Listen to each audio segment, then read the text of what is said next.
Hello, my name is Graham Cox, and my wife, who can't be with me, Anabel Cox, and we bought an old cow barn and converted it into our dream home.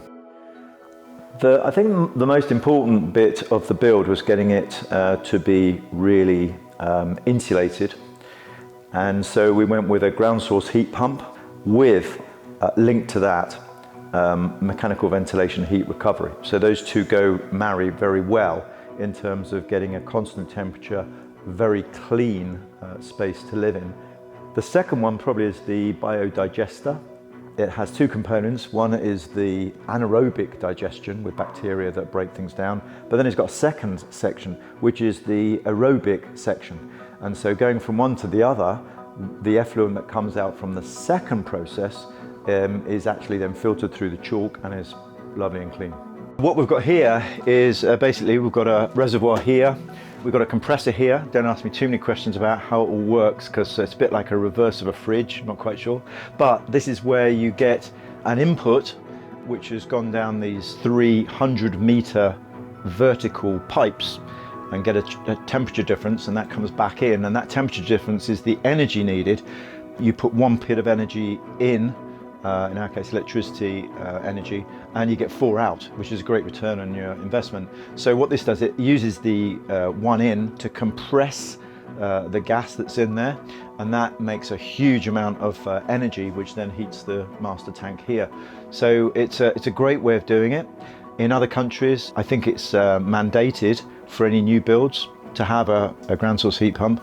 But when you're building a house and you're thinking of every penny counts, this is a big investment, and a lot of people would just say, look, we'll just do either an air source. But please look into it, because the energy saving, the cost saving, which is as important, is so big once you've made that big investment.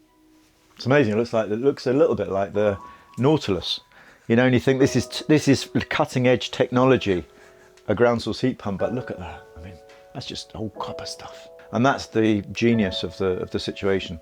It's not exactly Tesla, but it's pretty much good enough for conventional means, The main reason we moved nearer the coast was because my wife and I are absolutely obsessed with kite surfing. And so this was the first room we designed, which is the kite room. And when we get back from our kite surfing, whatever the temperature outside, we come in, we've got hot water, we can wash down the kit. All the water for the whole place is from the ground source heat pump. So we've got, it's subsidised, I suppose, from the ground source heat pump.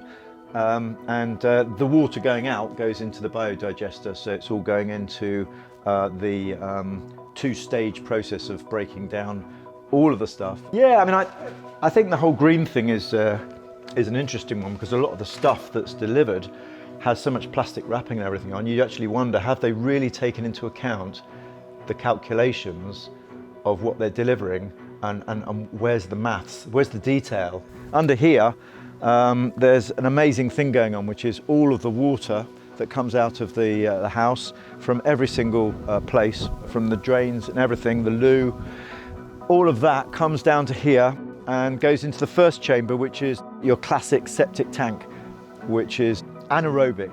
And anaerobic means without oxygen. It just means the bacteria in a septic tank will love it when there's no oxygen. But that then moves to the second area over here, which is a massive, great big tank that churns.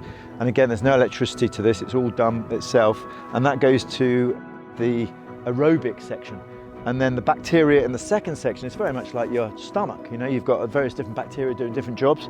And that then takes the contents of the septic tank and then digests it further. And then under here, it basically washes through, and the chalk around here, there's water just flooding out onto the chalk, and that goes through back into the land, and that water that's coming out there is good enough to drink. So it's basically a beautiful way of nature, bacteria, cleaning everything up. So it's been a fantastic journey, and it is a fantastic journey. We're not finished, but we're enjoying the ride.